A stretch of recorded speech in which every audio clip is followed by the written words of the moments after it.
अच्छा, मैं थोड़ा सा आपको बताना चाहता हूँ मैं कैसे आर्ट ऑफ लिविंग कैसे शुरू किया, पता ना?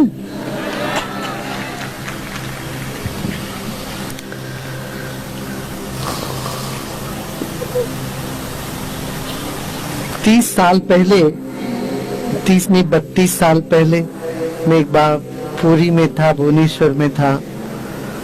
उस वक्त बहुत बड़ी संस्था का सब देखभाल भी कर रहे थे हम।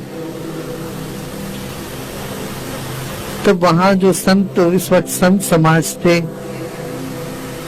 और महर्षि जी महेश योगी जी थे, वो लोग सब चाहते थे कि हम पुरी के शंकराचार्य पीठ में बैठ जाए, ताकि मैं वेद भी जानता था अपना, पर मेरा मन नहीं कर रहा था। मैं अभी उस वक्त का 21 साल 18-19 साल का लड़का था, बिल्कुल मन नहीं कर रहा था कि वहां जाके। सर ये लोगों ने इतना मेरे को कहा, जाके देखा तो वहां इतना कोर्ट केस है, झगड़ा झंझट। तो वहां एक काली माँ के मंदिर में हम गए थे, और बंगाली पुजारी थे काली माँ के मंदिर। मैं वहां ध्यान में बैठ गया। तो इतने बड़े लोग सब कह रहे, इनकी बात ना कहने में भी दिक्कत होती थी, हाँ कहने में भी और ज्यादा दिक्कत होते थे। तो मैं जब बैठा तो काली माँ का मुझे ये आवाज आई, भाषा महसूस हुआ, तुम्हारे लिए बहुत बड़ा काम करना है, तुम्हें पीठ तुमको बनाना ही है, ये पीठ में बैठने का तुम्हारा कोई नहीं है। ऐसी मुझे आवाज आई।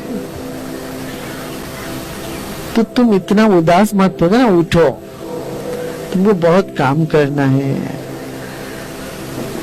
तो मैंने ठीक है उठ के फिर मैं चल पड़ा। मैंने ना बोल दिया कि मुझे इस कोई पीठ में नहीं बैठना, मैं साधारण सेवा करने वाला बना रहूंगा।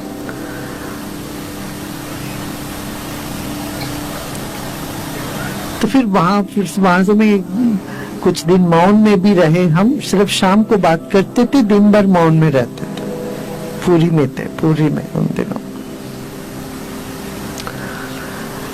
21 साल तक हमने दुनिया में जितना धन देखना है, जितना सब देख लिया था। फिर विदेश में गए थे, और हम ये भी चाहते थे लोग हमें उत्तराधिकारी बनाए एक बहुत बड़ी संस्था का।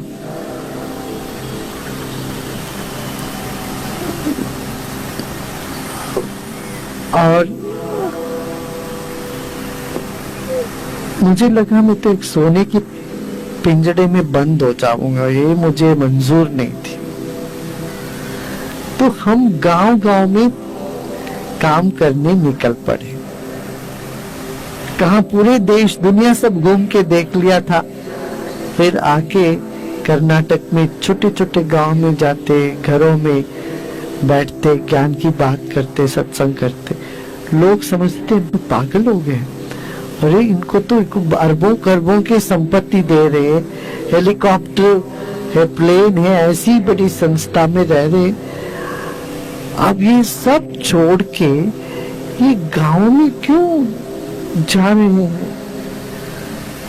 ये लड़का कुछ संकी हो गया दिमाग में। काफी लोग हमको समझाने लगे। बड़े बड़े देश के चीफ जस्टिस रहे उन दिनों में, वी.आर. कृष्णैयर थे, जस्टिस भगवती और अन्य लोग, रामनाथ गोयनका, ये सब लोगों ने इनको कहा। मेरा मन तो कह रहा था नहीं, कुछ है आने वाला, कुछ और बात है, तृप्ति इससे नहीं है, कुछ गहराई में कोई चीज। फिर हम 10 दिन का मौन लिए, फिर सुदर्शन क्रिया प्रसाद मिला, फिर उससे बहुत लोगों को इससे लाभ हो रहा है। फिर एक दिन ऐसा था कि मैं हुबली या किसी जगह खड़ा था, 2 ट्रेन थी, एक तो बेंगलोर जा रही थी, एक शोलापुर।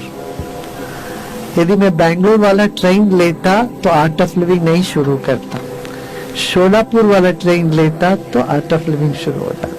वो उस दिन बड़ा द्वंद्व रहा, शुरू करूं ना करूं, जाऊं ना जाऊं।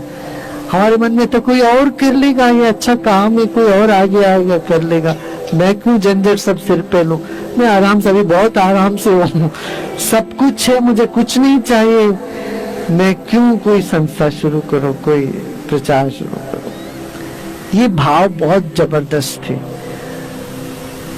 दोनों टिकट लेके खड़े थे, इस तरफ जाऊंगा तो बेंगलोर जाऊंगा तो वैसे बना रहूंगा, इस तरफ जाऊंगा तो आर्ट ऑफ लिविंग शुरू हो जाएगा।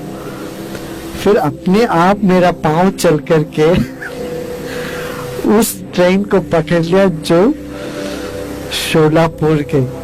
मैं इसलिए कहना चाह रहा था,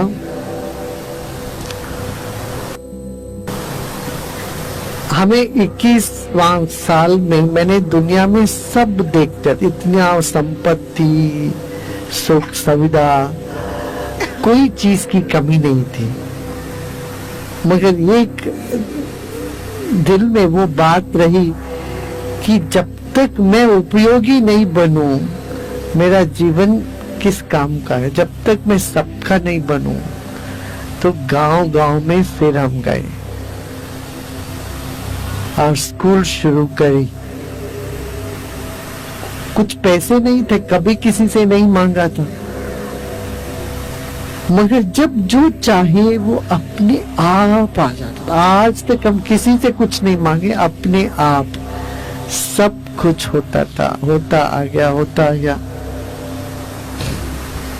तो लक्ष्मी जी से सीधा कॉन्ट्रैक्ट हो गया और सब काम अच्छा होने लगा। ये इस बात का प्रूफ है, आध्यात्मिक ज्ञान भौतिक जीवन में भी सहयोगी है। आपको सुखी जीवन जीना हो, भौतिक जीवन के लिए भी आध्यात्मिक जीवन का आवश्यकता है बहुत।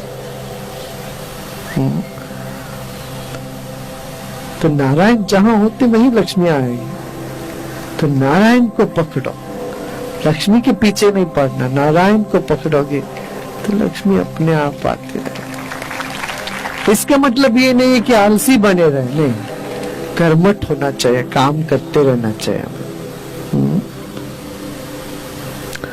कहते उद्योगिनम पुरुष सिंहम उपैति लक्ष्मी। धीरज, धैर्य और एफर्ट दोनों होना चाहिए। विश्वास से धैर्य जगता है, परिश्रम से कारण सिद्ध होता है।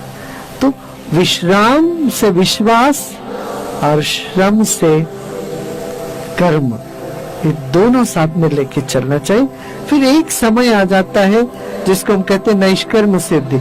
सोचने से पहले वो काम हो जाता है, कुछ चाहो उससे पहले वो काम हो जाए। सिर्फ तुम्हारा नहीं, तुम सबका काम, दुनिया में जितने लोग हैं सबका काम हम कर सकते हैं। हम आज दावे के साथ कह सकते हैं ये ज्ञान में ऐसी शक्ति है जिससे न केवल तुम्हारा मगर औरों का काम भी तुम करने में काबिल हो जाओगे। इतना काफी है।